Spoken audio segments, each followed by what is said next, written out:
ঝিনাইদহে জাতীয় নাগরিক পার্টির মুখ্য সংগঠক নাসির উদ্দিন পাটোয়ারির ওপর হামলার ঘটনা ঘটেছে। এ সময় তাকে লক্ষ্য করে ডিম, ইট পাটকেল নিক্ষেপ ও হকি স্টিক দিয়ে অতর্কিতভাবে আঘাত করা হয়েছে। শুক্রবার ২২শে মে জুমার নামাজের পর শহরের পুরাতন কালেক্টরেট মসজিদের সামনে এ ঘটনা ঘটে। রাজধানীর পল্লবীতে দ্বিতীয় শ্রেণীর শিক্ষার্থী রামিসা আক্তার হত্যাকাণ্ডকে কেন্দ্র করে সৃষ্ট পরিস্থিতিতে কোনো পক্ষ যেন অস্থিতিশীল পরিবেশ তৈরির সুযোগ না পায় সে বিষয়ে সতর্কবার্তা দিয়েছেন ঢাকা মহানগর উত্তর বিএনপির আহ্বায়ক ও যুব ও ক্রীড়া প্রতিমন্ত্রী আমিনুল হক।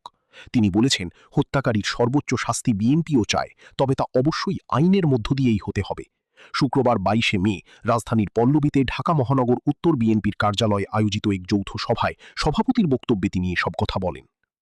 পাকিস্তানের উত্তর পশ্চিমাঞ্চলীয় প্রদেশ খাইবার পাখতুনখোয়ার দক্ষিণ ওয়াজিরিস্তান ও বান্নু জেলায় অভিযান চালিয়েছে সামরিক বাহিনী। এতে নিহত হয়েছেন নিষিদ্ধ রাজনৈতিক গোষ্ঠী তেহরিক-ই-তালিবান পাকিস্তানের এক কমান্ডার সহ ২৩ জন জঙ্গি।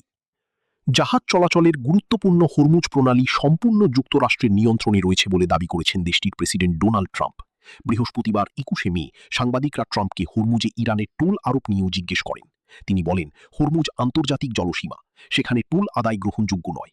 ট্রাম্প বলেন, হরমুজ প্রণালীর সম্পূর্ণ নিয়ন্ত্রণে আমরা। আপনারা জানেন, আমাদের আমাদের অবরোধ ১০০% কার্যকর। কেউ এই অবরোধ ভাঙতে পারেনি। এটি অনেকটা লোহার দেওয়ালের মতো।